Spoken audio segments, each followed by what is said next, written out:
og samfélagsmiðlar hafa áhrif á umhverfið og orkan sem fer í að horfa á myndband á YouTube getur verið mengandi.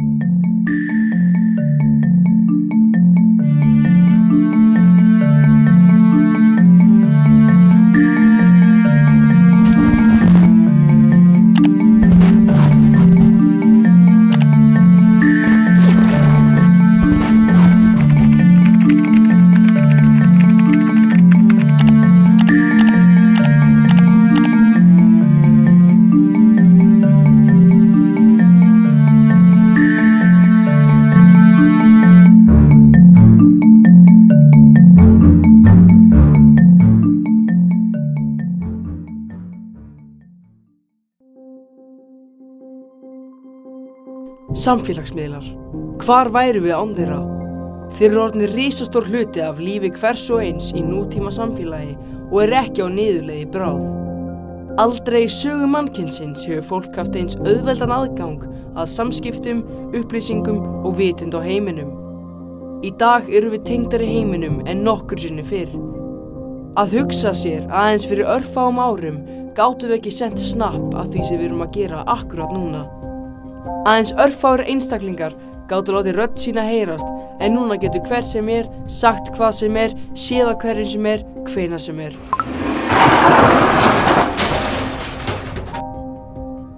Þetta hljómar eins og hinn fullkomna uppfinning en getur það verið. Hugsaðu nú aðeins. Hvað heldur að gerist þegar þú opnar app, lækar mynd, horfir á vídeó og hliðir upp 5 myndum? Ekkert. Hvert fara allar þessar upplýsingar? Hvar eru myndina þínar geymdar? Það kemur flestum ekkert á óvart því ég segi að að geyma allar þessar upplýsingar þarf gríðarlega kröftugar gagnamiðstöðvar sem þurfa svakalega mikla orku. En það sem flestir hugsa ekki út í eru við hverja færslu, til dæmis þegar þú ýtir á like-takan, fer fram ferli sem krefst rafmagns og ferli til að framleiða rafmagn geti skilið eftir sig kolefnisfótspor. En hvað gagnamiðstöð? Gagnamiðstöðvar eru samansafn tölvum sem eru notaðar til að vinna út alls konar upplýsingar.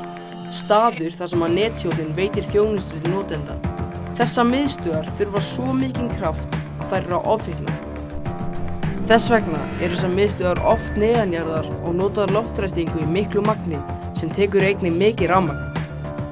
Orkan sem fer fram í að halda þessu öllu gangandi mun bráðum valda því að kolefnisfótspor internetsins mun ná fram úr kolefnisfótsporum flugvéla. En hvaða miðill er að menga mest? Við skulum aðeins skoða helstu miðlana og tala hvað hver og einn þeirra er að gera. Tölurnar eru reiknaðar með metratonum.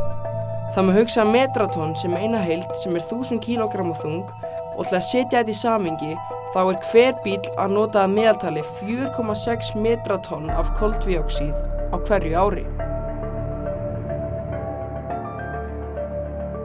Facebook er vinsælasti miðill í heiminum og er talið að það bil 26% af öllu fólki í heiminum notar Facebook reglulega. Tölur Facebooks frá árinu 2016 segja okkur að Facebook gaf frá sér 718.000 metratonn af koltvíoxíð á því ári. En kolefnisfótspor Facebooks fer lækkandi með hverju ári og núna er 75% af allir orku sem Facebook notar endurnýjanleg. En án Facebooks þá væri loftslagsverkfallið líklegast ekki til. Góðan daginn! Við erum mætt í alþjóðlegu gönguna gegn aðgerðaleysi í loftslagsmálum. Hérna er hópur af fólki mættur til að ganga niður að Alþingi þar sem að frekari mótmæli verða. Hvað viljum við? Við viljum aðgerðir! Hvað viljum við? Við viljum aðgerðir! Hvenær? Núna! Hvenær? Núna! Væri þetta verkfall eitthvað eða væri ekki fyrir samfélagsmiðla? Nei, það væri ekki neitt eða það væri ekki fyrir samfélagsmiðla. Við erum búin að fá mjög mikla athygli gegnum samfélagsmiðla og auglýsum mikið á samfélagsmiðlum. Og já, ég held að þetta væri ekki neitt ef það væri ekki fyrir samfélagsmiðla. Snapchat er öðruvísi en flest allir aðrir samfélagsmiðlar af því að fólk er að senda á milli sín snöpp sem eyðast leið og það er búið að sjá þau. Snapchat tilkynnti árið 2018 að 3 milljarðir snappa eru send á hverjum degi og hvert einasta snapp er það bil 0,1 grömm af koltvíoxíð, sem þýðir að á hverjum degi er Snapchat að nota svipað mikið koltvíoxíð og meðalbíll að keyra í 65 ár. Instagram var keypt af Facebook árið 2012 og hefur safnað 1 milljarði notenda síðan. Það hlaðið inn það bil 95 milljónir mynda á hverjum degi svo að kolefnisfótsporið alls ekki lítið. En þar sem við höfum ekki neina tölur hversu mikla orku gagnamiðstöðvarnar að nota, þá getum við allavega sagt að það minna en Facebook en meira en Snapchat. Twitter rosalega stór miðill með það bil 500 milljón tíst seld á hverjum degi. Hvert einasta tíst framleiðir 0,02 grömm af koltvíoxíð sem segir okkur að Twitter að framleiða 10 metratonn af koltvíoxíð á hverjum degi. Og þá ekki tekið með öll myndskeiðin og myndir sem sett inn á Twitter. Á dögunum var opnað fyrir umsóknir á nýjum loftslagssjóð. Sjóðurinn verður notaður til styrkta fræðslu og nýsköpunarverkefna í sambandi við loftslagsmál. Góðan daginn! Í dag 50-dagurinn 28. nóvember og við erum mættir fyrir utan Norræna húsið þar sem að Rannís heldur kynningafund sjóðun þeirra sem á að betrumbæta loftslagsmál. Hárrétt.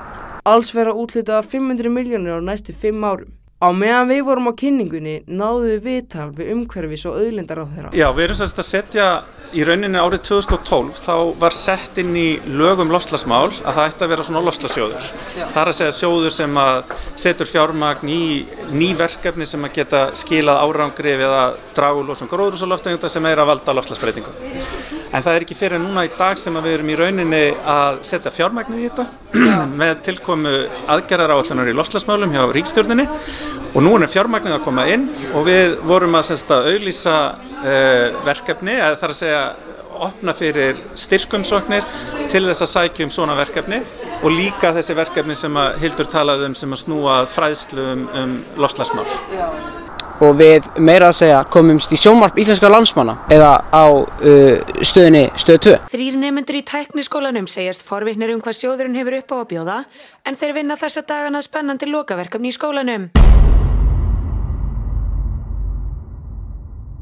En þegar það talað loftslagsmál nánast aldrei talað áhrif samfélagsmiðla og streymiveita á heiminn. En þetta hefur miklu meiri áhrif en fólk gerir sér grein fyrir. Árið 2017 notaði lagið Despacito meira rafmagn en löndin Tchad, Sómalía, Sierra Leone og Mið-Afríkulýðveldið saman á einu ári. Af hverju vita svona fáir að þessu? Ástæðan fyrir því að þessi mengun ósýnileg fyrir okkur. Þegar við keyrum bíl þá sjáum við reykinn koma út frá honum og áttum okkur á því að það sé mengandi. En þegar við rennum niður Twitter þá sjáum við ekki orkuna sem notuð í gagnamiðstöðunum. En á hinn bóginn þá eru samfélagsmiðlar ekki bara góðir fyrir samskipti og dreifingu brandara. Heldur eru þeir rosalega mikilvægir fyrir dreifingum á málefnum sem fréttamiðlar eru ekki að tala Ef það væri ekki fyrir samfélagsmiðla þá væri heimurinn alls ekki eins upplýstur loftslagsbreytingar og gróðurhúsaáhrif. Af hverju farið í verkfall? Því að okkur finnst stjórnvöld ekki vera að gera nóg til þess að sporna gegn loftslagsbreytingum. Okkur finnst pólitíkusar vera alltaf mikið að hugsa hagsmuni þeirra ríku, hagsmuni þeirra sem menga, í staðis fyrir að hugsa hagsmunir okkar almenning sem við öndum öll saman á loftinu og þess vegna ætti að vera sjálfsagt. Hefur þetta leitt eitthvað á sér? Já, ég myndi að segja að stemmingin og umræðan á Alþingi hafi breyst alveg gjörsamlega.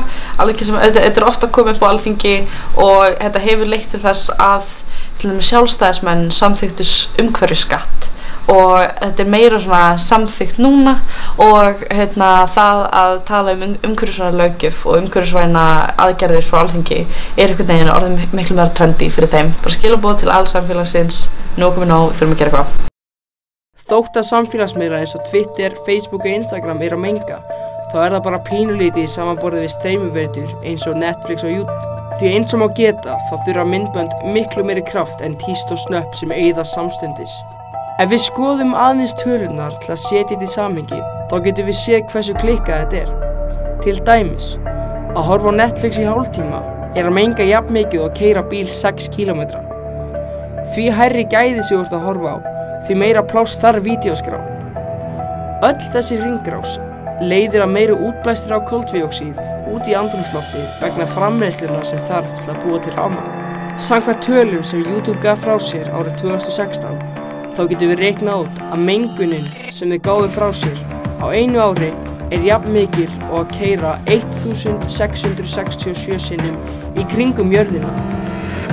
Eða jafn mikið og að keyra 6 sinnum í kringum Ísland á klukkutíma í heilt ár. Eigum við að losa okkur við alla þessa mengun?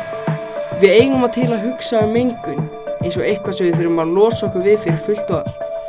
Það sem við áttum okkur ekki á er að mengun er eitthvað sem fylgir því sem er búið til að hjálpa okkur eða til að uppfylla þarfinnar okkar. Fötin sem við göngum í eru sennilega búin til í verksmiðjum sem ef til vill menga. Ég er ekki að segja að við ættum ekki að gera neitt í því. Þvert á móti. Það sem ég er að segja er að mengun fylgir mörgu.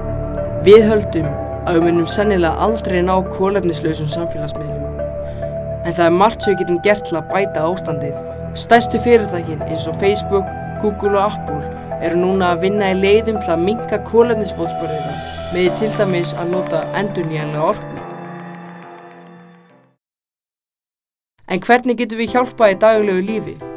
Við getum til dæmis slökkt á autoplay á samfélagsmiðlum, notað Wi-Fi frekar en gagnamögn eins og 4G, hort á efni í smærri skjám, símar eiga til að nýta orku betur fartölur og sjónvörp. Slökkt á Wi-Fi þegar þú ert ekki á netinu. Farðu yfir pósthólfið þitt, ekki vera áskrifandi að ruslpósti. Horfðu minna á YouTube og alls konar streymiveitur. Þetta á við að spila tölvuleiki líka. Yfir höfuð ættur að eyða minni tíma í raftækin.